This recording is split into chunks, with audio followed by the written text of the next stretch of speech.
हाँ जी, last topic क्या हुआ था? कौन सा? कैरेक्टरिस्टिक्स चल रही थी ना? आओ जी। क्या? हाँ, 3 case study, Salomon versus Salomon and company, Lee versus Lee air farming company और Bacha Guzdar versus commissioner of income tax. ठीक है, कैरेक्टरिस्टिक्स वाला टॉपिक चल रहा था। 4th कैरेक्टरिस्टिक थी आई थिंक सेपरेट लीगल। सबसे पहले सेपरेट लीगल एंटिटी कॉन्सेप्ट के अंदर केस लो करते हैं, Solomon versus Salomon and company.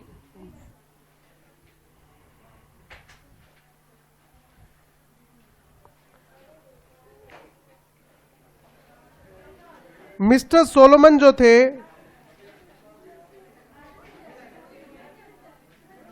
वो एक शू मेकर थे। इनका सोल प्रोप्राइटरशिप फर्म में बिजनेस था। सोल प्रोप्राइटरशिप फर्म थी इनकी। बिजनेस अच्छा चल रहा था, बट हमेशा एक डर रहता है। डर किस चीज का? कि कल को अगर ये मेरा बिजनेस फेल हो गया तो जितना पैसा मैंने कमाया है वो तो जाएगा ही जाएगा, प्लस में घर बार भी बिक जाएगा। क्योंकि सोल प्रोप्राइटरशिप फर्म में और पार्टनरशिप फर्म में एक कॉन्सेप्ट होता है अनलिमिटेड लायबिलिटी का। अनलिमिटेड लायबिलिटी का मतलब समझिए कि मान लीजिए आज मैंने बैंक से पैसा उधार लेके 10 करोड़ रुपए उधार लेके किसी बिजनेस में लगा दिया। धीरे धीरे लोन के ऊपर इंटरेस्ट बढ़ेगा, बिजनेस अच्छा चल नहीं रहा, मैंने जो एम्प्लॉय रख रखे तो उनकी सैलरी भी पल्ले से देनी पड़ रही थी, बिजनेस पूरा डूब गया। तो अब क्या होगा? लोन तो पूरा चुकाना पड़ेगा विद इंटरेस्ट, बट बिजनेस में जो टोटल एसेट्स बाकी थी वो तो 2.5-3 करोड़ की थी। उनको बेच के 3 करोड़ रुपए तो बैंक को मिल गए, बाकी पैसा बैंक कहां से रिकवर करेगा? मुझसे रिलेटेड जो जो प्रॉपर्टी है उसको बेच के। Clear? This is called unlimited liability. जब तक आप सामने वाले क्रेडिटर के पैसे पूरे नहीं चुका देते या फिर जब तक आपके पैसे खत्म नहीं हो जाते तब तक आपकी सारी प्रॉपर्टी, सारे बर्तन भांडे बिकेंगे। क्लियर? और कंपनी के अंदर लायबिलिटी क्या हो सकती है? लिमिटेड हो सकती है। तो इसने क्या किया? सबसे पहले इसने कंपनी बनाई। मिस्टर सोलोमन ने क्या किया? कंपनी बनाई, Solomon and company. Mister Solomon formed a company. Mister Solomon ने एक कंपनी फॉर्म की, सोलोमन कंपनी, और अपना सारा बिजनेस जो है वो इस कंपनी को ट्रांसफर कर दिया। ट्रांसफर्ड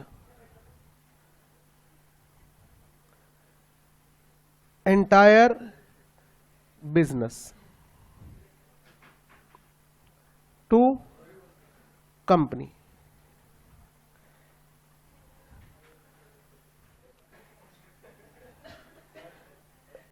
अपना सारा बिजनेस इसको ट्रांसफर कर दिया। ठीक? अब एक बात बताओ, अगर आप अपना बिजनेस किसी को ट्रांसफर करोगे तो बदले में क्या लोगे? कंसीडरेशन तो लोगे ना? हाँ। तो सोलोमन एंड कंपनी से कंसीडरेशन लिया गया कि मैं अपना सारा बिजनेस आपको ट्रांसफर कर रहा हूं, बदले में मुझे क्या मिलेगा? कंसीडरेशन। इसको हम क्या बोलते हैं? Purchase consideration to mister Solomon. Purchase consideration मिला मिस्टर सोलोमन को 37,000 पाउंड। एग्जाम्पल ले रहा हूं मैं, वैसे 37,872 पाउंड था, अपन ने वैसे एग्जाम्पल ले रहे हैं। कंपनी एक सेपरेट लीगल पर्सन होती है। मैंने अपना बिजनेस किसको बेच दिया? कंपनी को। अब कोई भी चीज बेची है तो बदले में क्या लूंगा? पैसे भी। कंपनी बोलती है कितने पैसे? 37,000 पाउंड। कंपनी बोलती है बताओ ये पैसे किस फॉर्म में चाहिए? कहता मतलब कैश चाहिए, शेयर्स चाहिए, डिवेंचर चाहिए, क्या चाहिए? ये कहता है एक काम करो सर, 7,000 तो कैश दे दो, 7,000 पाउंड क्या दे दो? कैश। 10,000 पाउंड के सिक्योर्ड डिबेंचर, सिक्योर्ड डिबेंचर और 20,000 पाउंड के इक्विटी शेयर्स। 1 पाउंड का एक शेयर था, 20,000 equity share at the rate 1 pound each share. But शायद आप लोगों ने प्लस 2 में सुना हो कि एक प्राइवेट कंपनी में मिनिमम 2 मेंबर होने जरूरी है और पब्लिक कंपनी में मिनिमम 7 मेंबर होने जरूरी है।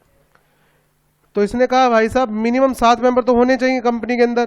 कहता ठीक है, एक काम कर दो, 1 share to wife,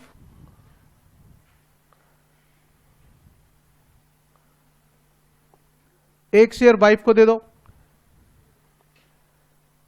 1 share to सन,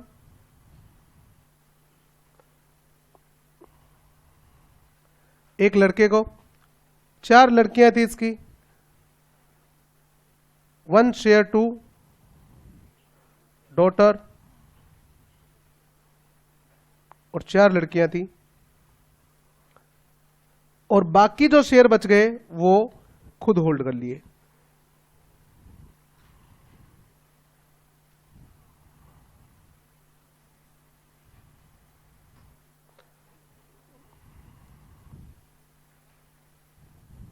ठीक है, कितने मेंबर हो गए? 7 मेंबर हो गए। कोई दिक्कत इसमें? चलिए अभी थोड़ा कहानी को समझने की कोशिश करते हैं। सर ऐसा कैसे हो गया? मतलब मिस्टर सोलोमन की फर्म है, मिस्टर सोलोमन की कंपनी, और वो अपना बिजनेस भी उसको बेच दिया, ये समझ में नहीं आता मुझे। आप एग्जाम्पल, पारस इंस्टीट्यूट जो है वो पहले पार्टनरशिप फर्म थी, ठीक है, सर और सारा बिजनेस करते थे, बेंच वगैरह जैसे ये है वैसी बेंच पहले भी थी, प्रोजेक्टर वगैरह भी थे, सर और खुद पढ़ाते थे, बैलेंस शीट भी बनती थी, पार्टनरशिप फर्म की बैलेंस शीट भी बनती है, जैसे आप लोगों ने बनाई होगी प्लस 2 में, कितनी एसेट है कितनी लायबिलिटी है। अब उन्होंने डिसाइड किया यार पार्टनरशिप फर्म की लायबिलिटी जो होती है अनलिमिटेड होती है, कंपनी बना लेते हैं, लायबिलिटी क्या हो जाएगी? लिमिटेड हो जाएगी। कल को अगर कुछ गलत हरकत होती भी है किसी पार्टनर से, कोई गलत काम हो भी जाता है, तो लायबिलिटी मैक्सिमम कितनी रहेगी? जितना पैसा हमारा इस कंपनी में फंसा हुआ है उतना ही, घर बार तो नहीं बिकेगा। ओके, तो उन्होंने क्या किया, एक कंपनी बनाई। कंपनी बनाने के लिए करना क्या है? एमसीए की साइट पे जाके डॉक्यूमेंट तो अपलोड करने हैं। कंपनी बन गई। अब कंपनी का एक सेपरेट पर्सन, अब जो बेंच है वो उठा के देने थोड़ी है कंपनी को, जो बेंच जहां पड़ा वहीं पड़ा है, जो एलईडी जहां लगी हुई है वहीं लगी हुई है। बस अब बैलेंस शीट के अंदर क्या करना है, नाम ट्रांसफर हो जाए कंपनी का। एक तरीके से हमारी फर्म ने अपने फर्नीचर एलईडी वगैरह किसको बेच दी? कंपनी को। जो एसेट कंपनी की थी, फर्म की थी, वो अब किसकी बन गई? कंपनी की। जो लायबिलिटी पहले फर्म की थी अब किसकी बन गई? फर्क किस चीज का आएगा? कैपिटल का। फर्क किसका आएगा? कैपिटल का। ठीक है, अब उस कैपिटल, वो कैपिटल कितनी रह गई थी? 37,000 पाउंड्स। अब इस कैपिटल के बदले में क्या ले लो? Share capital. 20,000 की शेयर कैपिटल ले ली, 17,000 एक्स्ट्रा बच गए थे, उसमें 10,000 के क्या ले लिए? डिवेंचर, और 7,000 क्या ले लिए? कैश ले लिए। कोई दिक्कत? अब थोड़े दिन बाद ये बिजनेस जो है ये बंद हो गया, बिजनेस अच्छे से चला नहीं, वाइंडिंग अप ऑफ बिजनेस हो गया, वाइंडिंग अप ऑफ कंपनी का ऑर्डर आ गया। ठीक, ये कंपनी बंद कर दी। अब वाइंडिंग अप के टाइम पे क्या होता है, कंपनी की जितनी भी एसेट्स होती है सारी बेची जाएगी, सारी एसेट बेची गई, all assets sold for 6,000 pounds. ठीक है, अब आपके माइंड में क्वेश्चन आ रहा होगा, सर इतने की भी की? हाँ, डेप्रिसिएशन लग के, मार्केट वैल्यू वगैरह कम करके इतने की भी की। इसके जो अनसिक्योर्ड क्रेडिटर्स थे वो थे 7,000 पाउंड के। अनसिक्योर्ड क्रेडिटर्स जो थे वो 7,000 पाउंड्स के थे। ये जो पैसा है ये सबसे पहले किसको मिलेगा? अनसिक्योर्ड क्रेडिटर को। बोलो नहीं सर, इनको तो नहीं मिलना चाहिए, तो किसको मिलना चाहिए? सर सिक्योर्ड क्रेडिटर को मिलना चाहिए। लो सर, ये सिक्योर्ड क्रेडिटर कौन है? Mister Solomon. जैसे ये रूल बनाया, सॉरी यानी कि पैसा सिक्योर्ड क्रेडिटर को दिया, अनसिक्योर्ड क्रेडिटर ने हंगामा मचा दिया कि पहले पैसा किसको मिलना चाहिए? हमें मिलना चाहिए। ये तो कंपनी का मालिक है और हिसाब से मालिक को कभी भी पहले पेमेंट नहीं होती। पहले पेमेंट किसकी होती है? क्रेडिटर्स की। मामला कहां चला गया? कोर्ट में चला गया। कोर्ट में जज के सामने मामला कहां गया? कोर्ट में। कोर्ट में कौन? जिले इलाही।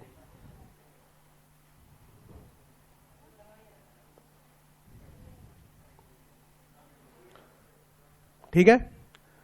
अब कोर्ट ने दोनों की बात सुनी। अनसिक्योर्ड क्रेडिटर्स ने कहा कि सर ये जो पैसा ये हमारा बनता है, सिक्योर्ड डिबेंचर होल्डर कोई और नहीं है बल्कि मालिक है। ठीक है। कोर्ट ने कहा ऐसा है भैया, मालिक और कंपनी अलग होते हैं। ये जो बंदा पैसे मांगने आ रहा है वो किसके लिए नहीं मांगने आ रहा? अपनी शेयर कैपिटल के पैसे थोड़ी मांगने आया। वो किसके पैसे मांगने आया? डिबेंचर के। ये कहता सर एक ही तो बात है, ये डिबेंचर होल्डर और इक्विटी शेयर होल्डर एक ही तो है। कंपनी की मेजोरिटी ऑफ शेयर किसके पास है? इसी के पास है और इसी ने डिबेंचर ले रखे। कहते नहीं सर, मेंबर और कंपनी क्या होते हैं? अलग अलग होते हैं। ठीक है। कोर्ट ने क्या कहा? Affirmed the rule of separate legal entity. Affirm करना मतलब कंफर्म करना। उन्होंने सेपरेट लीगल एंटिटी रूल को कंफर्म रखा और उन्होंने कहा नहीं सर, ये बंदा जो है ये कंपनी नहीं है, कंपनी अलग होती है और मेंबर अलग होते हैं। और ये जो पर्सन मिस्टर एस आ रहा है, ये अपने डिबेंचर के पैसे मांगने आ रहा है, शेयर के पैसे मांगने नहीं आ रहा। तो पहला राइट तो इसी का ही है। तो एक किसके फेवर में चला गया फैसला? सोलोमन के फेवर में चला गया। ये केस हार गया और सोलोमन केस जीत गया। ठीक, थोड़ा थोड़ा समय आया। दूसरा केस करते हैं अगले पेज पर। ली versus Lee air farming company.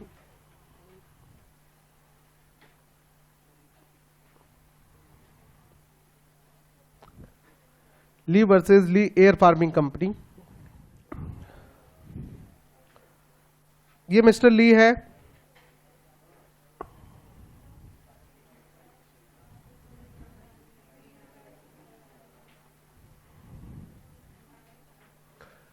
इनका एयर फार्मिंग का बिजनेस था। Sole proprietorship firm. By air एक जगह से दूसरी जगह माल पहुंचाना। ठीक है। कार्गो प्लेन थे, खुद ही प्लेन उड़ाते थे। बाद में इन्होंने भी सोचा यार लायबिलिटी अनलिमिटेड है, अभी तो अच्छा खासा पैसा कमा लिया, बट कल को बिजनेस डूब गया तो जो पैसा कमाया है वो भी जाएगा और जो प्रॉपर्टी बनाई है वो भी सारी जाएगी। कहते नहीं सर, हम लायबिलिटी को क्या कर लेते हैं? लिमिटेड बना लेते हैं। तो इन्होंने क्या किया? ली एयर फार्मिंग कंपनी बना ली।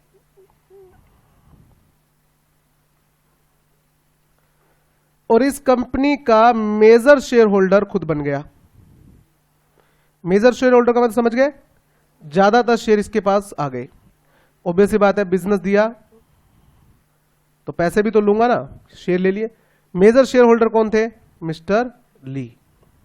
जैसे ऊपर वाले एग्जांपल में 20,000 शेयर थे, 19,994 शेयर किसके पास थे? 19,994 शेयर किसके पास थे? एस के पास। परसेंटेज में काउंट करोगे तो लगभग 100% ही है भाई। तो मेजर शेयर होल्डर जो थे वो मिस्टर ली थे। कंपनी ने कहा हमारी कंपनी के लिए एक मैनेजिंग डायरेक्टर की जरूरत है। मिस्टर ली कहता है मैं ही बन जाता हूं। हाँ, शेयर होल्डर होना अलग बात है और डायरेक्टर होना अलग बात है। शेयर होल्डर तो कौन है? जिसने कंपनी के अंदर पैसा लगा रखा है। और मैनेजिंग डायरेक्टर कौन है? जो कंपनी संभालेगा। तो पैसा लगाना और कंपनी संभालना दोनों अलग अलग बात है। हालांकि पार्टनरशिप फर्म में जो पैसा लगाता है वही कंपनी संभालता है, इसमें कॉन्सेप्ट अलग है। Third, chief pilot.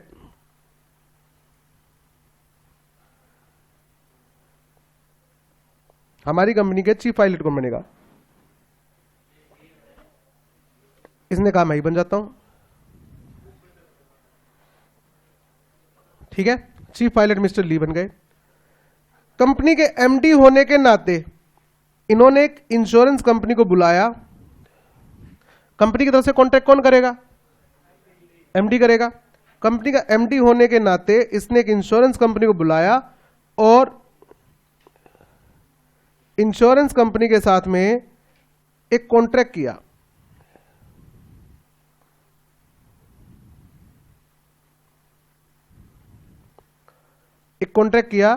Employ accidental insurance.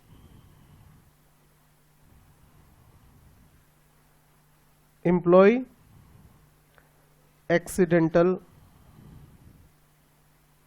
Insurance. इसका मतलब क्या है? अगर कंपनी का कोई एम्प्लॉय एक्सीडेंट में मर जाता है, प्लेन ऑब्वियस बात, प्लेन क्रैश हो गया तो बचेगा कौन? सब मर जाएंगे, इतनी हाइट से गिरेगा। साउथ की मूवी का कोई हीरो है तो बच सकता है, बाकी कोई नहीं बचेगा, ठीक है, साउथ वाला बच सकता है। तो एम्प्लॉय एक्सीडेंटल इंश्योरेंस में क्या है कि बाई चांस प्लेन क्रैश होकर कंपनी के एम्प्लॉय की अगर डेथ हो जाती है तो इंश्योरेंस कंपनी क्या देगी? पैसे देगी। ओके, थोड़े दिन बाद क्या हुआ? प्लेन क्रैश हो गया।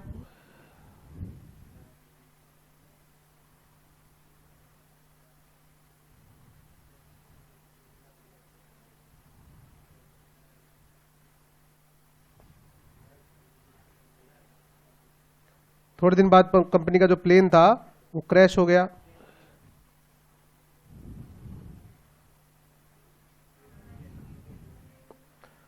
ठीक है, और एक बंदा मर गया। हाँ, एक ही था। वो तुम्हारी तरह थोड़ी है जिएंगे साथ मरेंगे साथ।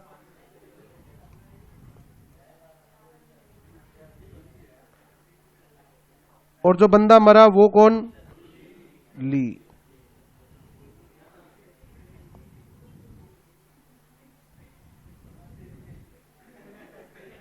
मिस्टर ली, इसकी डेथ हो गई। हाँ,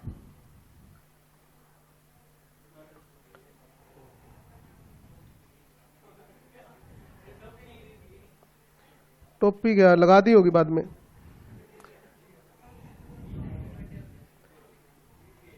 टायर वाला हार।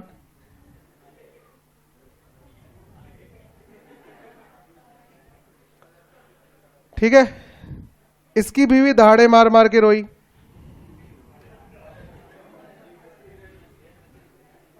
इसकी मुझसे मत बनाना।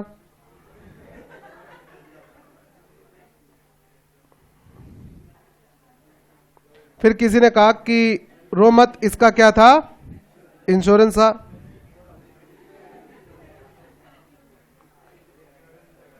इसने इंश्योरेंस क्लेम मांगा।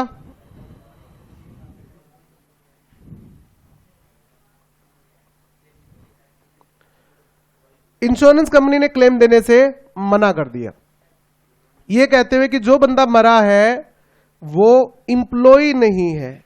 हमारा कॉन्ट्रैक्ट क्या था? अगर इंप्लॉय मरता है तो हम पैसा देंगे। जो बंदा मरा है वो इंप्लॉय नहीं मरा, ये तो कंपनी मर गई, ये तो कंपनी है। और हमारा कॉन्ट्रैक्ट क्या था? इंप्लॉय मरेगा तो हम। ठीक है, एग्जैक्टली। मामला कहां चला गया? कोर्ट में। कोर्ट में कौन? जिले इलाही। कोर्ट के सामने इंश्योरेंस कंपनी यही प्ली दिया कि जो बंदा मरा है वो तो कंपनी मर गई सर, और हमारा कॉन्ट्रैक्ट क्या था? इंप्लॉय मरे तो। कोर्ट ने कहा सर ये कंपनी कैसे हुई? कहते सर बताओ, कंपनी का मेजर शेयर होल्डर कौन? मिस्टर ली। एमडी कौन? मिस्टर ली। चीफ पायलट कौन? मिस्टर ली। यही मर गया तो कंपनी बचा क्या? सब कुछ तो मिस्टर ली था, वही मर गया तो इसका मतलब कंपनी मर गई।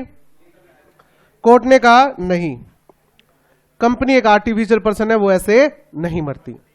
जो बंदा मरा है वो कंपनी नहीं है। कहते सर फिर वो क्या है? तो कहता क्या आप अपनी कंपनी के शेयर होल्डर को प्लेन चलाने दोगे? कहता नहीं। क्या आप अपनी कंपनी के एमडी को प्लेन चलाने दोगे? नहीं सर। किसको प्लेन चलाने दोगे? पायलट को। तो जब वो प्लेन चला रहा था तब ये क्या था? ये पायलट था, और पायलट था तो इसका मतलब कंपनी का एम्प्लॉय है। तो इंश्योरेंस कंपनी केस हार गई, इसकी वाइफ केस जीत गई। तो कोर्ट ने किस रूल को अफर्म किया? Affirmed the rule of separate legal entity, कि कंपनी और मेंबर सेपरेट होते हैं। डन। चलो आगे। तीसरा case, Bacha F Guzdar versus commissioner of income tax.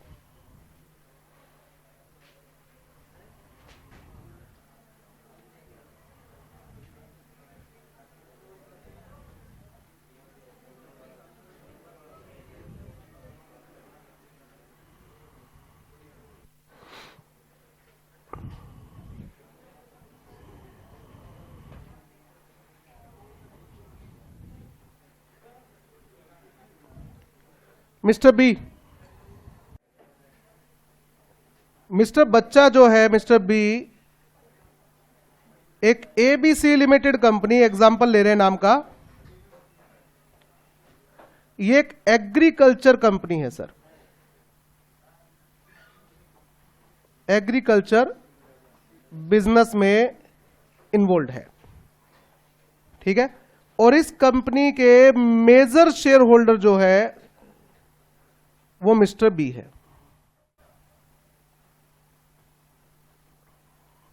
इस कंपनी के मेजर शेयर होल्डर जो है वो मिस्टर बी है, ठीक। इंडिया के अंदर एग्रीकल्चर बिजनेस के ऊपर कोई इनकम टैक्स नहीं लगता। Income from agriculture is exempt from tax, ठीक बात है, इस पे कोई टैक्स नहीं लगता, ठीक है। तो एग्रीकल्चर बिजनेस से इनकम आई, कोई टैक्स नहीं देना पड़ा, नेट प्रॉफिट आ गया जी, ये लो जी नेट प्रॉफिट कंपनी का हुआ।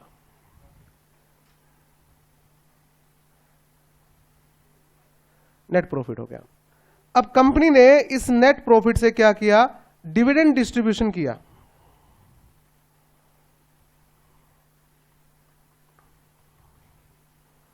डिविडेंड डिस्ट्रीब्यूशन,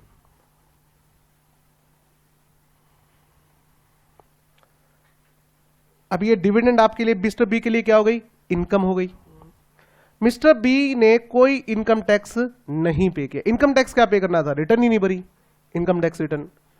ये बात कमिश्नर ऑफ इनकम टैक्स को पता थी।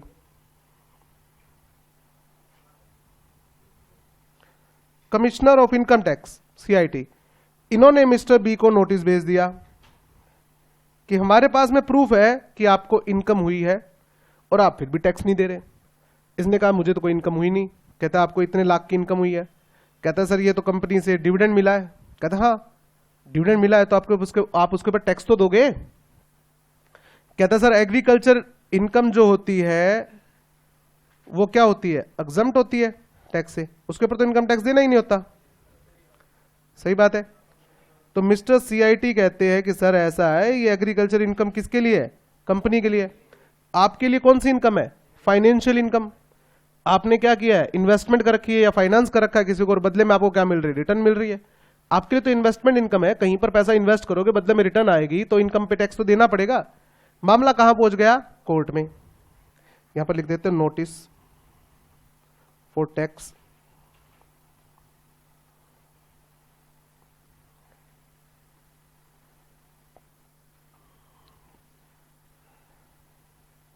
कोर्ट में कौन है, जिले इलाही। कोर्ट के सामने दोनों की बातें रखी गई। कोर्ट ने मिस्टर बी को कहा कि आपके हिसाब से एग्रीकल्चर इनकम कैसे हुई। क्या सर मेजोरिटी ऑफ शेयर मेरे पास ही है और इस कंपनी के अंदर जो मतलब हल वगैरह चलाना होता है, ट्रैक्टर वगैरह चलाना होता है, वो मैं ही चलाता हूं, मैं ही मालिक हूं उस कंपनी का, तो एग्रीकल्चर इनकम हुई तो सही। कहता नहीं, एग्रीकल्चर इनकम किसके लिए, कंपनी के लिए, उस पर कोई टैक्स नहीं लिया गया। You are member of the company, आप कंपनी के क्या हो, मेंबर हो, ठीक है। और member is separate from its company.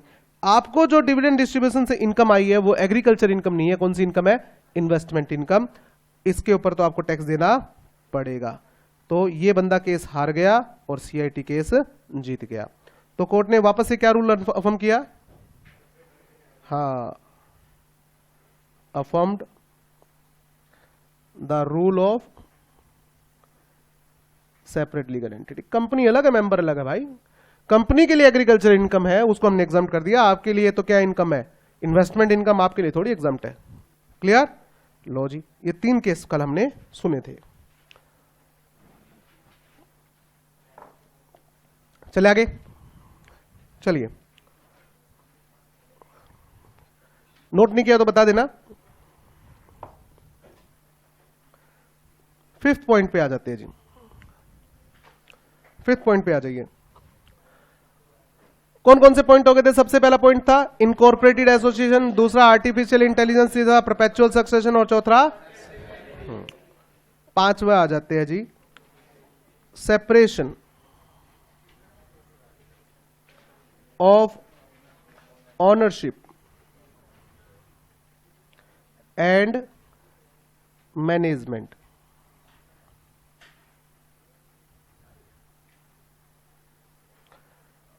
अगर हम सोल प्रोप्राइटरशिप फर्म की बात करें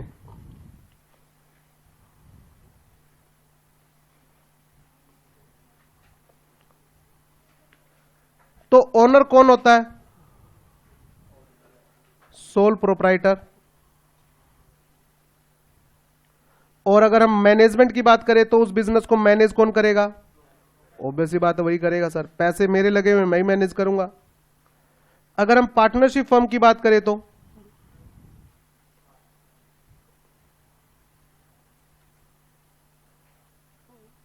ओनर कौन है? पार्टनर्स। और मैनेजमेंट किसके हाथ में होती है? Active partners. याद है ना? Active partners, sleeping partners, account में पढ़ा होगा। एक्टिव पार्टनर कौन होता है? जो पैसा भी लगाते हैं और कंपनी के मैनेजमेंट में पार्ट भी लेते हैं। और स्लीपिंग पार्टनर कौन होते हैं? जो पैसा लगाते हैं उसके बाद घर जाके सो जाते हैं, वो मैनेजमेंट में पार्ट नहीं लेते जी। वो तो क्वार्टर एंड या ईयर एंड पे आएंगे और हिसाब किताब मांगे, बताओ भैया कितना प्रॉफिट है, कितना लॉस हुआ है, मेरा कितना हिस्सा बनता है। ठीक है, तो होंगे तो इन्हीं में से ही ना, पार्टनर्स में से ही एक्टिव पार्टनर होंगे। ऐसा भी हो सकता है सारे एक्टिव हो, सारे तो स्लीपिंग नहीं हो सकते। ओके, कंपनी के अंदर क्या है, पहली बार इन दोनों कॉन्सेप्ट को अलग अलग किया गया। कंपनी के अंदर ओनरशिप किसके हाथ में होती है? ओनरशिप मतलब किसने पैसा लगाया? मेंबर्स ने। मेंबर्स ने। ओनरशिप किसके पास होती है? मेंबर्स के पास होती है। मैनेजमेंट कॉन्सेप्ट को अलग रखा गया और मैनेजमेंट किसके हाथ में होती है? बोर्ड ऑफ डायरेक्टर्स के हाथ में।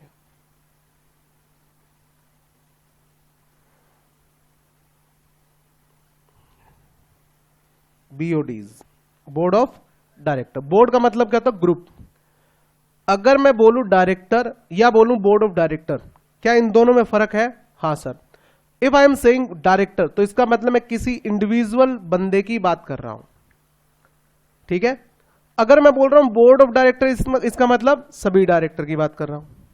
बोर्ड का मतलब क्या होता है? ग्रुप। सपोज करो एक कंपनी में 5 डायरेक्टर है, तो पांचों डायरेक्टर को इकट्ठे क्या बोलते हैं? कलेक्टिवली क्या बोलते हैं? Board of director.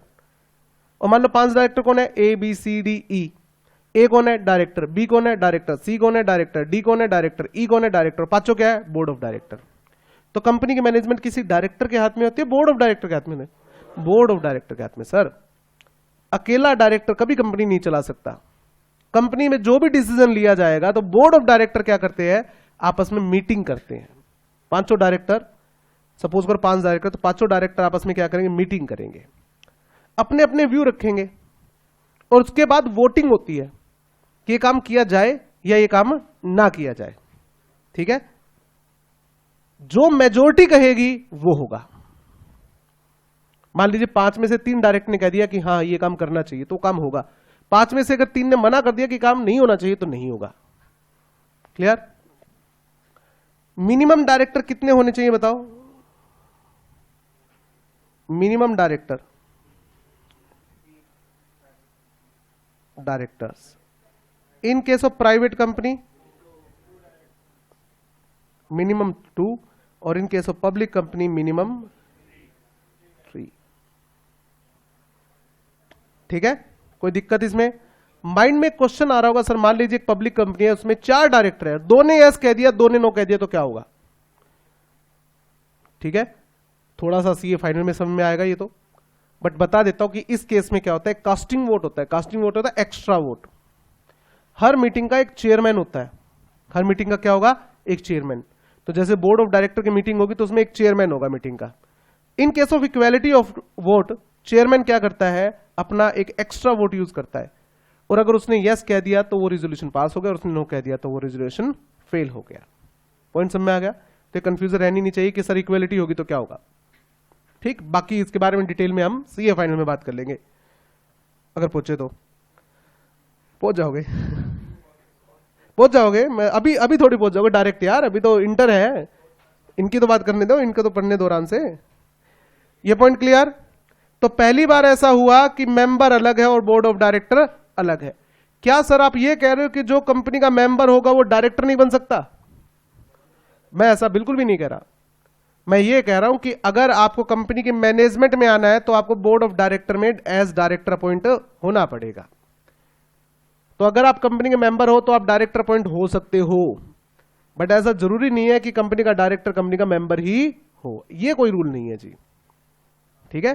तो आज मान लीजिए कोई कंपनी है और वो कंपनी मुझे अप्रोच करती है कि सर आप हमारी कंपनी के डायरेक्टर बन जाइए, तो मैं डायरेक्टरशिप एक्सेप्ट कर सकता हूं, हालांकि मैं उस कंपनी का शेयर होल्डर भी नहीं हूं। क्लियर है? ये दोनों कॉन्सेप्ट अलग अलग है। ठीक है? ओनर होना अलग बात है और मैनेजमेंट में होना अलग बात है। क्लियर? उसके बाद 6 पॉइंट बड़ा इंपॉर्टेंट पॉइंट है, लिमिटेड लायबिलिटी।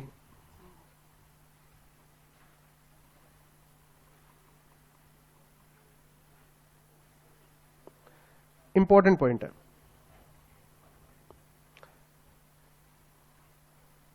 लायबिलिटी जो है कंपनी की वो दो तरह की हो सकती है।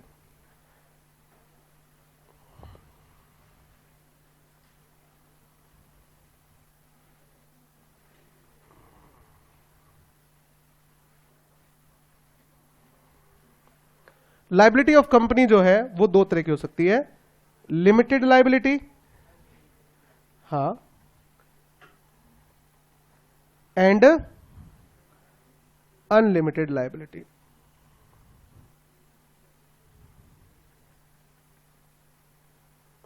लिमिटेड लायबिलिटी और अनलिमिटेड लायबिलिटी।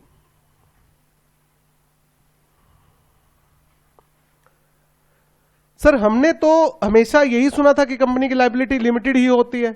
ऐसा जरूरी नहीं है, कंपनी की लायबिलिटी लिमिटेड भी हो सकती है और अनलिमिटेड भी।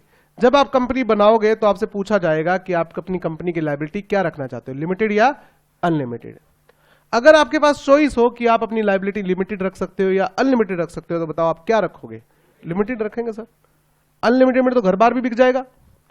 लिमिटेड में ये है ना कि जितना पैसा मैं कंट्रीब्यूट कर रहा हूं उतना ही डूबेगा, उससे ज्यादा तो नहीं डूबेगा। तो ज्यादातर आपको जो कंपनियां दिखेंगी वो क्या दिखेंगी?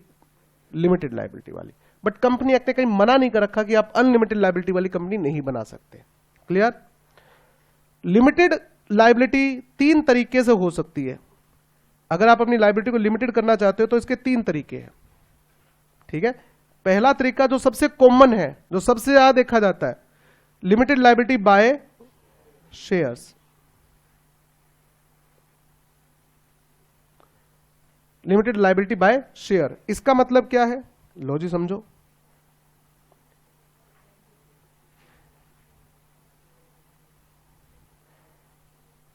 ये मिस्टर पी है,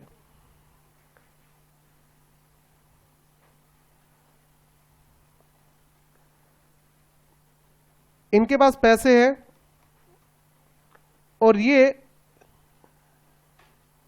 एक कंपनी के अंदर अपना पैसा इन्वेस्ट करना चाहते हैं जी। कंपनी क्या बनना चाहते हैं? मेंबर बनना चाहते हैं। ABC limited company. कंपनी कहते हैं कि मैं आपकी कंपनी में 10 लाख रुपए क्या करना चाहता हूं? इन्वेस्ट करना चाहता हूं। कंपनी कहते हैं ठीक है, 10 लाख रुपए इन्वेस्ट करना चाहते हो, हम आपको 10 लाख रुपए क्या देंगे? शेयर्स दे देंगे।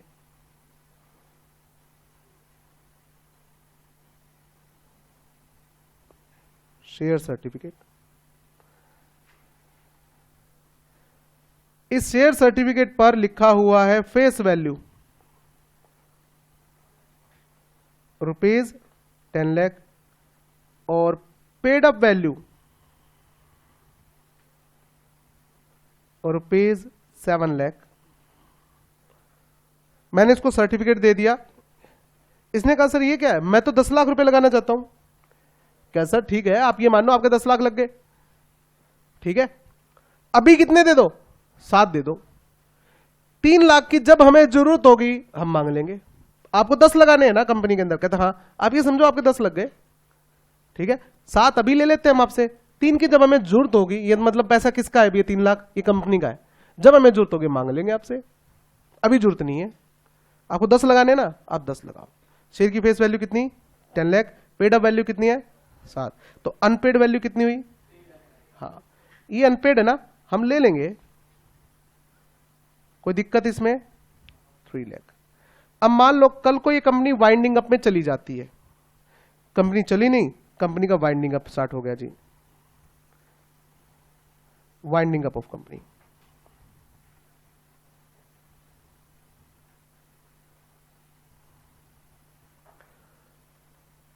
तो वाइंडिंग अप के टाइम पर कौन आता है, लिक्विडेटर।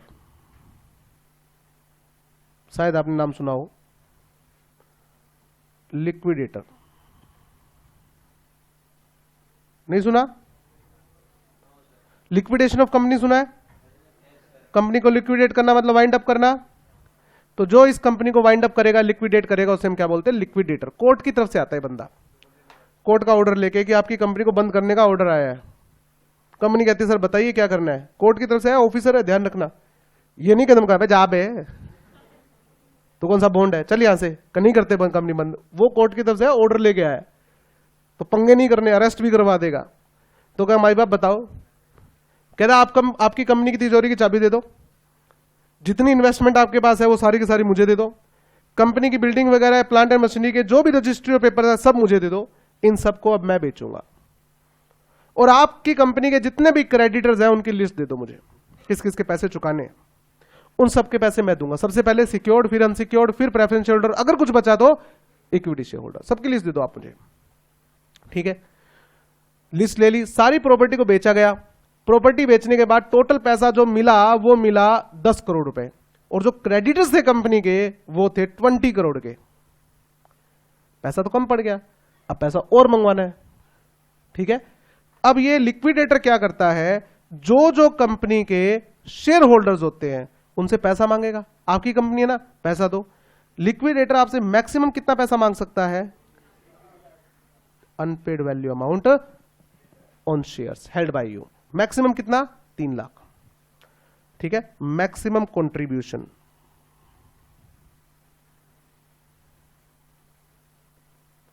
तो लिक्विडेटर आपको चिट्ठी भेजता है कि भाई साहब ऐसा आपकी कंपनी डूब गई। कहता अच्छा पता है मेरे को। तो कहता जो क्रेडिटर थे वो है 20 करोड़ के, ओके, और जो सारी एसेट बेच के पैसे मिले वो मिला 10 करोड़। अरे वाह, वो तो 10 करोड़ रुपए कम बच गए। ओहो हो, तो भाई साहब उनके जो 10 करोड़ रुपए कम रह गए अब वो आप दोगे। बिल्कुल देंगे, लाओ फिर पैसे दे दो। कह ये लो 3 लाख रुपए। 3 लाख नहीं भाई साहब 10 करोड़ कम है। कहता भाई साहब मैं मैक्सिमम कितना दूंगा, मैंने तो पहले कहा था मैक्सिमम कितना कंट्रीब्यूशन करना है मुझे, 10 लाख। 7 मैंने पहले ही दे दिए थे, देखो सर्टिफिकेट पे लिखा हुआ 7 लाख रुपीज पेड अप। कितने बच गए, मैं 3 हो दूंगा। वो कहता सर ये तो गलत बात है, आपके पास तो बंगला है, गाड़ी है, मेरे पास तो माँ भी है, फिर उसका क्या करना है तेरे को भाई। लिमिटेड लायबिलिटी का मतलब क्या है, मैंने जब कंपनी में एंट्री ली थी तो मैंने एक लिमिट लगा रखी थी कि मैं मैक्सिमम इतना पैसा ही दूंगा। आज अगर मान लीजिए मैंने कोई बिजनेस करके अच्छा पैसा कमा लिया और एक नया बिजनेस स्टार्ट करने का मन कर रहा है कि यार नया बिजनेस करते हैं, तो नया बिजनेस लोग जानते क्यों नहीं शुरू करते। हर बिजनेस में क्या होता है, रिस्क है। जो बिजनेस हम ऑलरेडी कर रहे हैं उसके तो हम प्लेयर बने हुए हैं, उसमें तो हमें पता है कि क्या चीज खरीदनी है, कैसे खरीदनी है, कैसे बेचनी है। नया बिजनेस करने में डर लगता है, क्यों, नया बिजनेस से क्या पता पैसा डूब जाए और जो कमाया है क्या पता सारा ही चला जाए पैसा। ठीक बात है ना। तो फिर अगर आप नया बिजनेस नहीं करोगे तो इकोनॉमी कैसे ग्रो होगी। तो गवर्नमेंट कहती है भाई तुम करो यार, नए नए बिजनेस करो, नए बिजनेस फैलाओ। कहते सर डर लगता है। गवर्नमेंट कहती है मत डरो, लायबिलिटी लिमिटेड कर देंगे। मतलब तुम ये डिसाइड कर लो कि नए बिजनेस में मैक्सिमम तुम कितना पैसा खोने के लिए तैयार हो।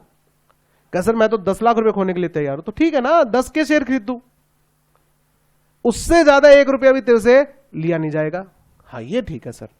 तो लिमिटेड लायबिलिटी कंपनी की नहीं होती, कभी भी किसकी होती है, मेंबर्स की होती है। बोला जाता है कंपनी की लायबिलिटी लिमिटेड है, पर लायबिलिटी किसकी लिमिटेड होती है? मेंबर्स की। मैक्सिमम कंट्रीब्यूशन है ये। ऐसा भी हो सकता है कि 3 लाख ना देने पड़े, 1-1.5 लाख में काम चल जाए। ऐसा भी हो सकता है पैसा बच जाए, इसलिए वर्ड क्या लिखा हुआ है? मैक्सिमम। पॉइंट समझ में आ गया? ओके। दूसरा, लायबिलिटी लिमिटेड हो सकती है बाय गारंटी।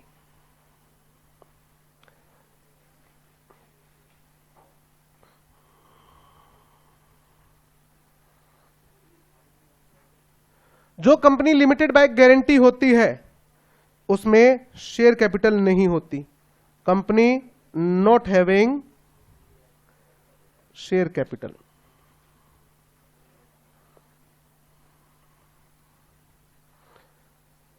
शेयर कैपिटल नहीं होती। सर हमने तो सुना है कंपनी में हमेशा ही शेयर कैपिटल होती है। ना, जो कंपनी लिमिटेड बाय गारंटी होती है उसमें शेयर कैपिटल नहीं होती। तो सर कंपनी में पैसा कहां से आएगा? पार्टनरशिप फॉर्म में पैसा कहां से आता था? कैपिटल से। तो कंपनी में भी कहां से आएगा? कैपिटल से। सर अभी तो आप बोल रहे शेयर कैपिटल नहीं होती। शेयर कैपिटल नहीं होगी बेटा, कैपिटल तो होगी। मैं कुछ समझा नहीं, समझो। ये कंपनी बनाई, सपोज करो 20 मेंबर्स हैं, उन्होंने मिलकर कंपनी बनाई। अब कंपनी बनाने के बाद हमने डिसाइड किया कि कंपनी का बिजनेस करने के लिए हमें 20 करोड़ रुपीस चाहिए। ठीक है, हम सब 1-1 करोड़ रुपए कंपनी में डालेंगे और 1-1 करोड़ रुपए क्या ले लेंगे? शेयर ले लेंगे। ठीक है, तो हमने कंपनी के तिजोरी में 1-1 करोड़ रुपए रख दिए और 1-1 करोड़ के शेयर लेने ही वाले थे। इतने में गवर्नमेंट पीछे खड़ी थी। गवर्नमेंट कहती हाँ जल्दी लो जल्दी लो। कहते आपको क्या मतलब है? कहते जब तुम शेयर सर्टिफिकेट लोगे तो मैं उसके ऊपर क्या लूंगा? Stamp duty. का मतलब समझा नहीं मैं। स्टैंप ड्यूटी किस चीज की? बेटा शेयर जो होते हैं वो मूवेबल प्रॉपर्टी होते हैं। शेयर क्या हो सकते हैं? ट्रांसफर हो सकते हैं। तो जब जब शेयर इश्यू होंगे, अलॉट होंगे या ट्रांसफर होंगे, तो जैसे ट्रांसफर करते हो प्रॉपर्टी को तो उसके ऊपर गवर्नमेंट को ड्यूटी देनी पड़ती है। टैक्स नहीं, ड्यूटी देनी पड़ती है। वैसे इसके ऊपर भी क्या लगती है? स्टैंप ड्यूटी लगती है। आज अगर मैं ये बिल्डिंग आपको बेचूं, सपोज करो ये बिल्डिंग मेरी है और आज अगर मैं बिल्डिंग आपको बेचूं तो इसकी रजिस्ट्री किसके नाम पर होगी? अब आपके नाम पर होगी ना। तो जितने रुपए की रजिस्ट्री कराओगे लगभग उसका 5% आपको क्या देना पड़ता है? स्टैंप ड्यूटी देनी पड़ती है। पता है ना? अगर फीमेल है तो 5%, मेल है तो 7%। यही वजह है आपके घर की रजिस्ट्री जो है वो आपकी दादी, आपकी मम्मी के नाम पे मिलेगी कि 2% तो बचाओ, और ज्वाइंट नेम में तो 6%। अलग अलग प्रॉपर्टी के ऊपर अलग अलग रेट होता है। अलग अलग प्रॉपर्टी के ऊपर अलग अलग रेट। आपने अपने व्हीकल की रजिस्ट्रेशन करवा रखी होगी, नंबर लेने जाते हो कोर्ट में तो रजिस्ट्रेशन फीस जमा करवानी पड़ती है। वो भी क्या है? स्टैंप ड्यूटी तो है कि ये प्रॉपर्टी आपके नाम पर हो रही है, पैसे दो। ठीक है, वो नहीं होता जब किसी घर पे बच्चा पैदा हो तो आ जाते ताली बजा बजा पैसे मांगने के लिए। गवर्नमेंट का काम वही है, हाय हाय शेयर ले लिए पैसे दे। ठीक है, तो गवर्नमेंट वाले आराम से खड़े हैं कि हाँ भाई जैसे ही ये शेयर लेगा हम ताली बजा के क्या लेंगे? स्टैंप ड्यूटी लेंगे। तो कहते हैं गांव बसे नहीं मोटे पहले आ गए। अरे सर ड्यूटी काहे की? अभी तो शेयर इश्यू ही हो रहे हैं। कहता ना हम तो पहले ही ले लेते पैसे। कहता अगर ऐसी बात है तो हम शेयर इश्यू करते ही नहीं। 1-1 करोड़ रुपए तिजोरी में रखे ना, हम सब आपस में एग्रीमेंट तो कर ही सकते हैं, कॉन्ट्रैक्ट तो कर ही सकते हैं पार्टनरशिप में। साल के एंड पे जो प्रॉफिट होगा कितने हिस्सों में बांट लेंगे? 20 हिस्सों में बांट लेंगे। क्या जरूरत है मैं शेयर सर्टिफिकेट की? कहता बेटा शेयर सर्टिफिकेट का फायदा है। कहता कैसा फायदा? सपोज करो अगर मेरे पास में कंपनी के 1 करोड़ के शेयर हैं, कल को मुझे पैसे की जरूरत पड़ गई तो मैं अपने शेयर किसी को बेच के पैसे लेके मैं तो एग्जिट हो सकता हूं ना। अगर शेयर सर्टिफिकेट ही नहीं है तो एग्जिट कैसे होएगा? बात तो ठीक कह रहा है, बट सर स्टैंप ड्यूटी बच रही है। शेयर सर्टिफिकेट इश्यू करने से फैसिलिटी मिल रही है कि आप शेयर ट्रांसफर करके एग्जिट हो सकते हो, पैसे कमा सकते हो। ठीक है, बट स्टैंप ड्यूटी देनी पड़ेगी। और अगर मैं शेयर सर्टिफिकेट ही नहीं लेता तो मर्जी आपकी, फिर वो शेयर ट्रांसफर करने वाला कैसे करोगे खेल? तो आपकी वो फैसिलिटी खत्म हो जाएगी स्टैंप ड्यूटी बचाने के चक्कर में। तो वो आपकी मर्जी है। समझ में आया? तो जो कंपनी लिमिटेड बाय गारंटी होती है उसमें क्या नहीं होती? शेयर कैपिटल नहीं होती, कैपिटल होती है। और जो मेंबर्स होंगे प्रॉफिट किस में बढ़ जाएगा? मेंबर्स में बढ़ जाएगा, जैसे पार्टनरशिप फर्म में बढ़ता है। क्लियर है? थोड़ा थोड़ा क्लियर हुआ। बट सर एक बात तो बताओ, सारी बात समझ में आ गई कि हमने शेयर कैपिटल नहीं इश्यू नहीं करी, हमने कैपिटल रख ली। कल को अगर ये कंपनी वाइंड अप हो जाती है ऑफिशियल लिक्विडेटर आ जाएगा। ये लो जी, इस कंपनी का क्या हो गया, वाइंडिंग अप हो गया।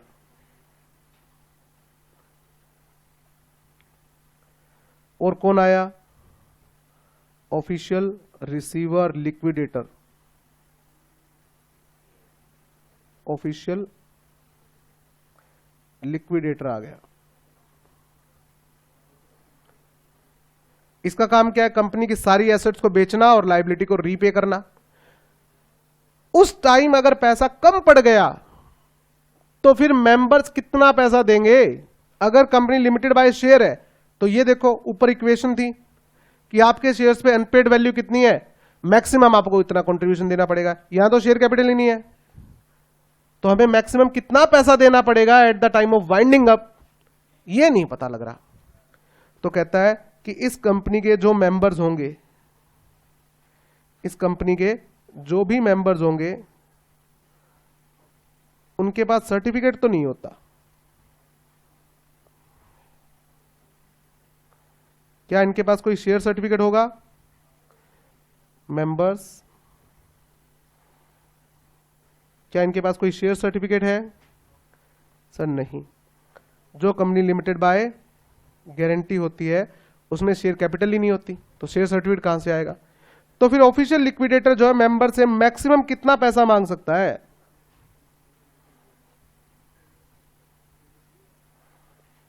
मैक्सिमम कंट्रीब्यूशन बोलो। जब आप कंपनी के मेंबर बन रहे होंगे तो उस टाइम आपको कंपनी के आर्टिकल ऑफ एसोसिएशन के अंदर एक क्लोज होता है, उसको पढ़ना चाहिए। उस क्लोज में ये लिखा हुआ है, in the event of winding up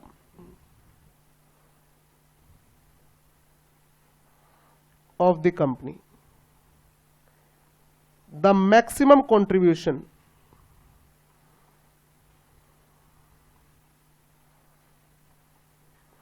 by a member will be, suppose करो ₹1 लाख, एग्जाम्पल है ये बात आर्टिकल ऑफ में लिखी होगी और इसके नीचे किसके साइन होते हैं? सब्सक्राइबर के साइन होते हैं। इन शॉर्ट ये क्या है, अमाउंट गारंटीड बाय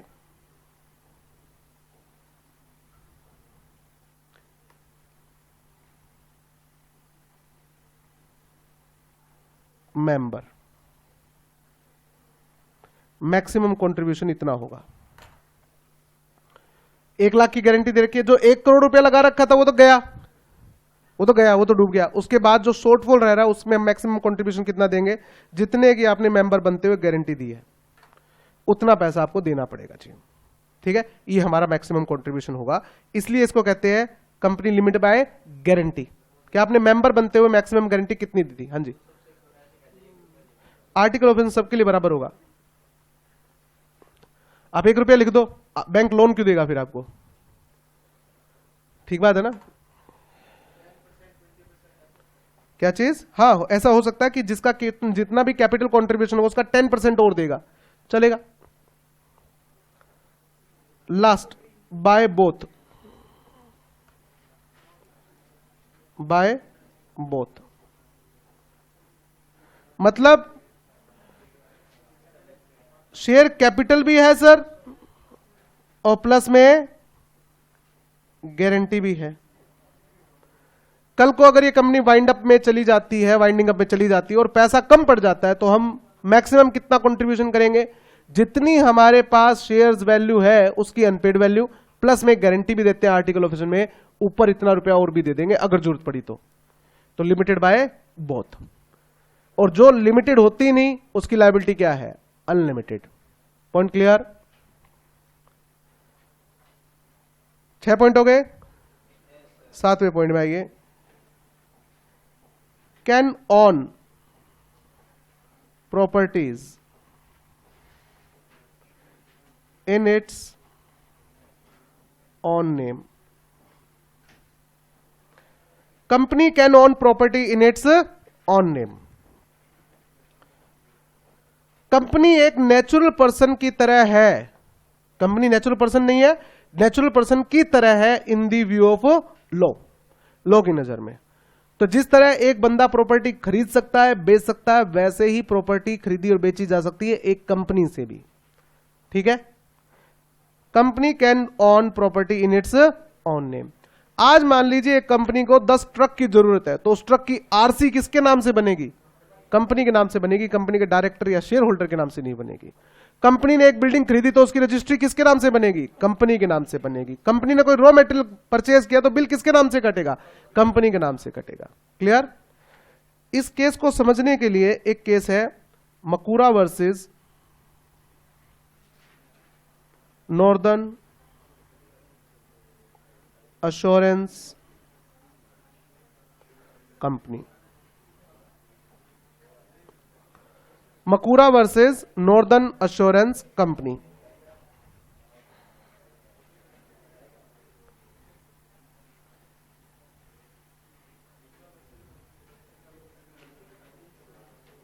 ये मिस्टर मकूरा, मिस्टर एम,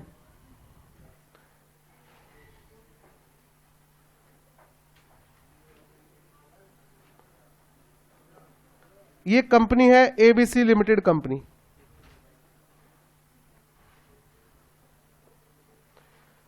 इस कंपनी के मेजर शेयर होल्डर हैं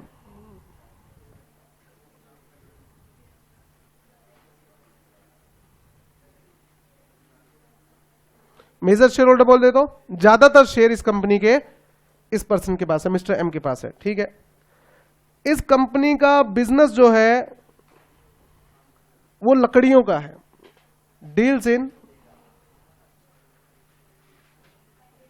टीक वुड, या कहिए डील्स इन वुड्स, लकड़ियों में डील करती है जी ये कंपनी। तो इसके पास जो क्लोजिंग स्टॉक होगा वो किसका होगा? ऑब्वियस ही बात है सर, लकड़ियों का होगा।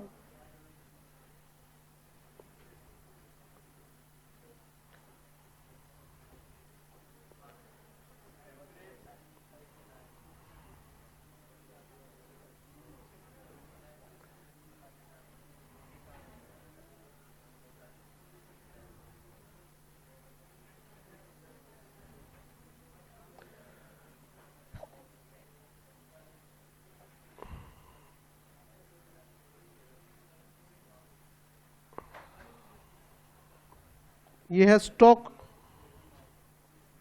Of woods. टिम्बर बोलो, वुड्स बोलो, एक ही बात है।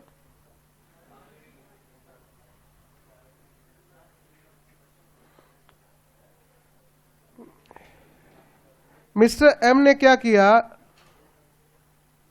एक इंश्योरेंस कंपनी को बुलाया, नॉर्दर्न अश्योरेंस कंपनी वालों को,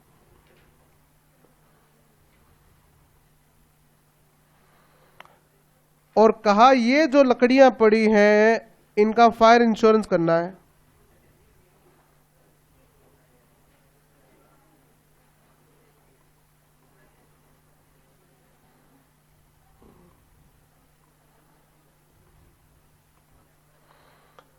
इसका फायर इंश्योरेंस कर दीजिए मेरे नाम में, मतलब कल को इन लकड़ियों में अगर आग लग गई तो आप मुझे पैसा दोगे, जो प्रीमियम आपको चाहिए वो मैं पे करूंगा। ओके, कर दिया। थोड़े दिन बाद लकड़ियों में आग लग गई,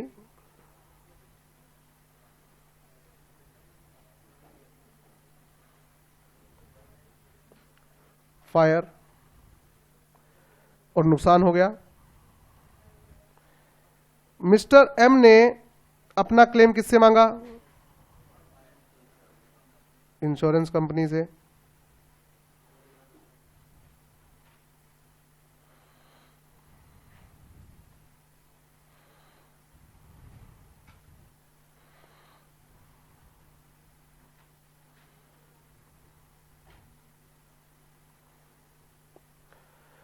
नॉर्दर्न एश्योरेंस कंपनी ने कहा कि सर आइए हम आपका इंतजार कर रहे थे, हमने पुलिस को बुला रखा है। कहा भाई साहब पुलिस थोड़ी क्लेम देगी। कहता वो अच्छे से क्लेम देगी सर, जितना अच्छा क्लेम हम दे सकते उससे बेटर पुलिस वाले देंगे, और ऐसा क्लेम देंगे आप दोबारा कभी क्लेम नहीं मांगोगे। मैं समझा नहीं। कहता आपने हमारे साथ फ्रॉड किया। क्या फ्रॉड किया मतलब? आज अखबार में खबर आई है कि एबीसी लिमिटेड कंपनी का स्टॉक जल के राख हुआ। कहता अरे सर आप कंफ्यूज हो रहे हो, एक्चुअली क्या है, वो एबीसी लिमिटेड कंपनी का मेजर शेयर होल्डर मैं ही तो हूं, तो मतलब मेरा स्टॉक और कंपनी का स्टॉक एक ही तो बात हुई। कहता नहीं सर, कंपनी अलग है, मेंबर अलग है। ये किसकी प्रॉपर्टी थी? कंपनी की प्रॉपर्टी थी, और आपने इसका इंश्योरेंस किसके नाम पे करवा लिया? अपने नाम में करवा लिया, जो कि गलत है, फ्रॉड है ये। तो आपको कोई क्लेम नहीं मिलेगा। मामला कहां चला गया? कोर्ट में। कोर्ट में कौन? जिले इलाही।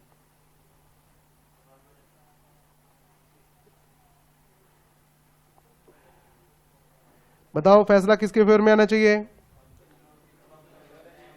ये केस हार गया, नेक केस जीत गया। एक वर्ड होता है insurable interest.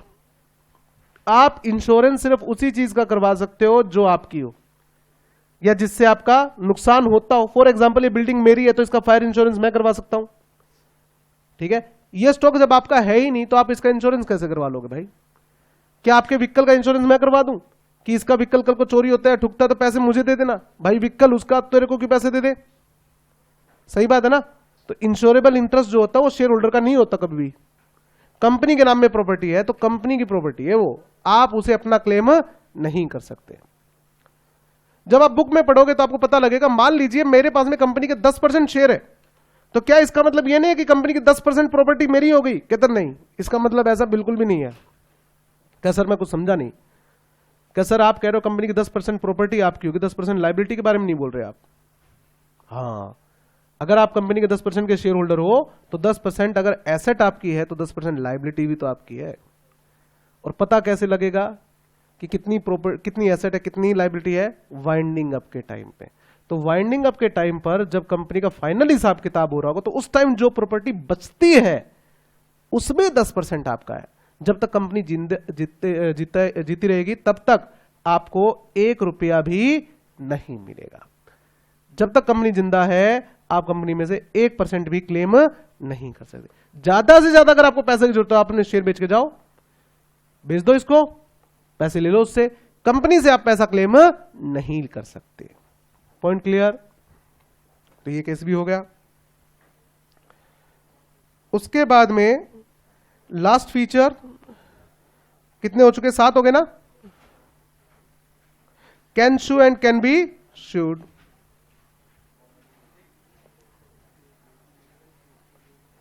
Can sue and be sued in own name. अब केस जो होगा, मान लीजिए कंपनी ने कोई गड़बड़ की तो केस किस पे होगा? कंपनी पर।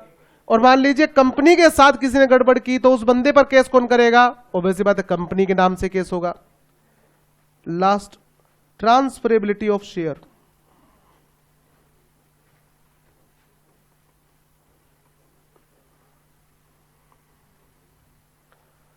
ये जो शेयर सर्टिफिकेट आपके पास है ये मूवेबल प्रॉपर्टी है, एक ऐसी प्रॉपर्टी जिसको मूव किया जा सकता है, जिसको ट्रांसफर किया जा सकता है। बट ट्रांसफरेबिलिटी जो होती है वो 2 तरह की होती है। एक होता है फ्रीली ट्रांसफरेबल,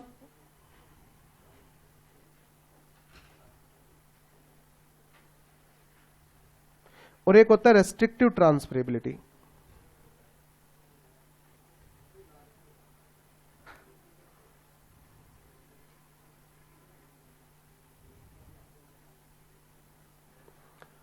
फ्रीली ट्रांसफरेबल का मतलब है मेरी मर्जी, मैं अपना शेयर जिसको चाहे उसको बेचूं।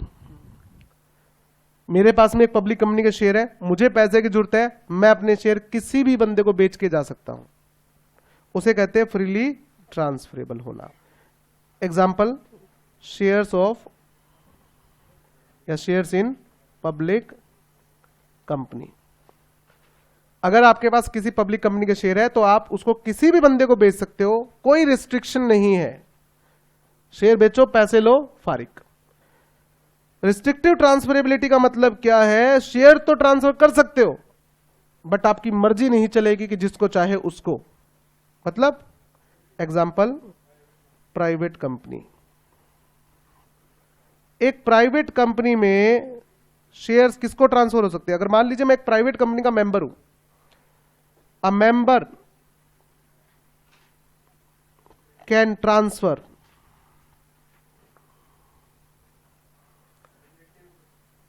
his shares to existing members or relative only. आज अगर मेरे पास में एक प्राइवेट कंपनी के शेयर हैं और मुझे पैसे की जरूरत पड़ गई, सपोज करो उस प्राइवेट कंपनी में 50 मेंबर्स हैं, मुझे पैसों की जरूरत पड़ गई, तो बाकी कितने मेंबर बच गए? 49। तो मैं शेयर किसको बेच सकता हूं? उन 49 मेंबर्स को बेच सकता हूं। सर मान लो उनमें से कोई खरीदने के लिए तैयार नहीं है, तो आप अपने किसी रिलेटिव को बेच सकते हो। बाहर नहीं जाना, बस आपको, आपका रिलेटिव मतलब आपके घर की बात है, आपका पैसा, आपका शेयर घर में ही रहा। 49% मतलब शेयर का है, कंपनी के अंदर ही है, मतलब कोई दिक्कत वाली बात नहीं है, बाहर नहीं जा सकते आप। और मान लो सर रिलेटिव खरीदने के लिए तैयार नहीं है, तो फिर शेयर नहीं बिकेगा, मतलब मैं फंस गया। हाँ, मुझे पैसे की जरूरत हो तो सर ऐसे तो पब्लिक कंपनी में सोच लो कि मैं अपने शेयर बेचने गया, मार्केट में कोई खरीद नहीं रहा, अब क्या करोगे? पब्लिक कंपनी में भी हो सकता है बायर ना मिले, तो पैसा अटक गया अब आपका। ठीक है, रिलेटिव का मतलब क्या है ये आपको समझाएंगे सेक्शन 2 क्लोज 77 में। सर शेयर का रेट घटाकर बेच सकते हैं कि नहीं? शेयर का रेट घटा के यस सर, कैसे भी करके बेच लो, बिकते होते चाहिए बस। आज बहुत सी कंपनी ऐसी है जिनके अंदर कोई शेयर का खरीदार ही नहीं है, बेचने वाले तो सारे बैठे हैं। घर जाना, गूगल करना, DHFL लेटेस्ट एग्जांपल लेते हैं। DHFL दीवान हाउसिंग फाइनेंस लिमिटेड, इसके रोज शेयर बेचने के लिए बंदे खड़े रहते हैं कि शेयर बिक जाए बिक जाए बिक जाए, बट कोई खरीदार नहीं है, और रोज ये शेयर 5% डाउन होता है। अब सोचो 20 दिन में कोई अगर बायर नहीं मिला, 15-20 दिन में शेयर खत्म। ये शेयर कभी 300-450 रुपए का हुआ करता था 2 साल पहले, आज 12-13 रुपए का है। उसमें भी बंदा बेचने के लिए तैयार है कि भाई साहब खरीद लो यार, 12-13 रुपए पर शेयर के तो मिले, खरीदने के लिए कोई तैयार नहीं है। अब सोचो क्यों नहीं खरीदने के लिए तैयार? कंपनी का दिवाला पिट चुका है, कौन खरीदेगा शेयर भाई? आर कॉम, आर पावर, ठीक है, आर कैपिटल, रिलायंस ग्रुप की जो कंपनी है, सब की सब ऐसी है, लोअर सर्किट बोलते में से, ओनली सेलर सिचुएशन, सिर्फ सेलर है, बायर कोई है ही नहीं।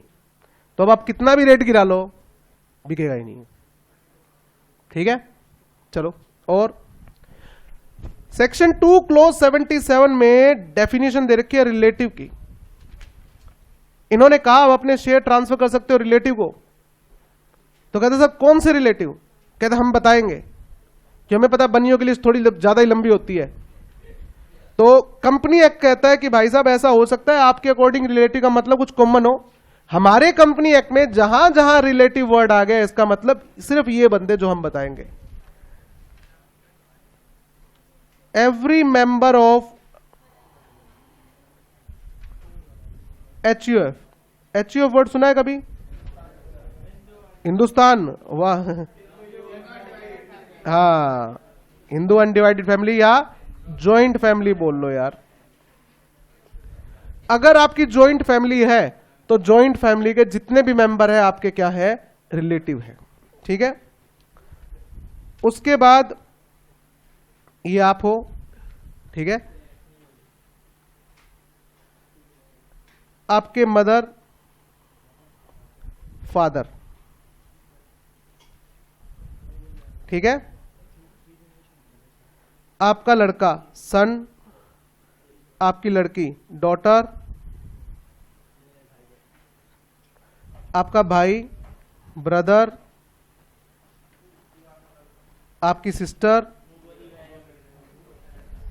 ठीक है, आपके सन की वाइफ, आपकी बहू, आपका जमाई,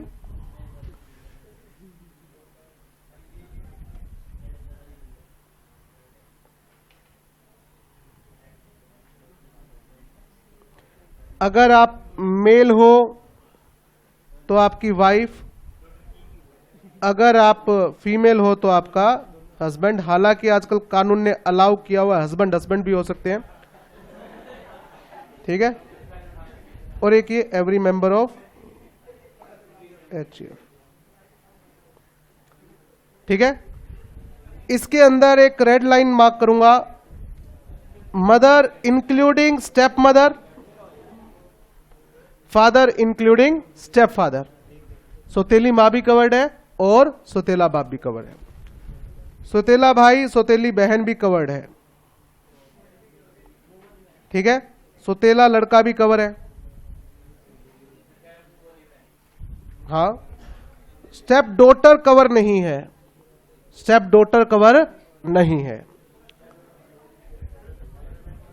सन की वाइफ वो सौतेली कैसे होगी, डॉटर का हस्बैंड वो सौतेला नहीं हो सकता, आपकी वाइफ और आपका हस्बैंड ये पर्सनली होगा, ये सौतेला नहीं हो सकता, ठीक है। अच्छा मुझे बताइए, आपकी HUF नहीं है और आपके चाचा जी जो हैं, क्या वो आपके रिलेटिव की डेफिनेशन में आ रहे हैं? अगर HUF है तो आएंगे, नहीं तो नहीं आएंगे। अगर आपकी जॉइंट फैमिली है, आपके चाचा ताऊ आपके साथ रहते हैं, तो आपके रिलेटिव की डेफिनेशन में। अगर उनकी इंडिपेंडेंट फैमिली है तो चाचा ताऊ ये उसकी आपकी फैमिली में नहीं आते। कजन, जब चाचा ताऊ ही नहीं आ रहा, कजन कहां से आ जाएगा रिलेटिव में भाई? अगर जॉइंट फैमिली है, इकट्ठे रहते हो सारे, तो है। मामा, पहली बात तो मामा तुम्हारी फैमिली में करेगा क्या HUF में? HUF में तो आएगा नहीं। और दूसरा, HUF में नहीं है, मामे का कहीं नाम है। सर ये कैसी बातें कर रहे हो? मामा सबसे ज्यादा रिलेटिव हमारा अच्छा है, गर्मियों की छुट्टी होती है सबसे पहले मामा के भागते हैं और मम्मी का मुंह फूल जाता है फिर आगे, ठीक है। बट कंपनी एक्ट उनके रिलेटिव की डेफिनेशन में नहीं मानता। क्या? हाँ है, हाँ भूल सकता है, आता रहे, उससे क्या फर्क पड़ता है? गुस्सा तो उसको मेरे पे भी आता है, बस तो नहीं चलता। ये पॉइंट हो गया। नहीं दिखाता, तभी बोलता हूं इतना। कैरेक्टरिस्टिक्स पूरी हो गई, एक दो कैरेक्टरिस्टिक्स और भी हैं, बट इतना काफी है, ठीक है। आज के लिए काफी है इतना। चलो जी, आज के लिए इतना काफी है, आज इतना करो, कल और करेंगे।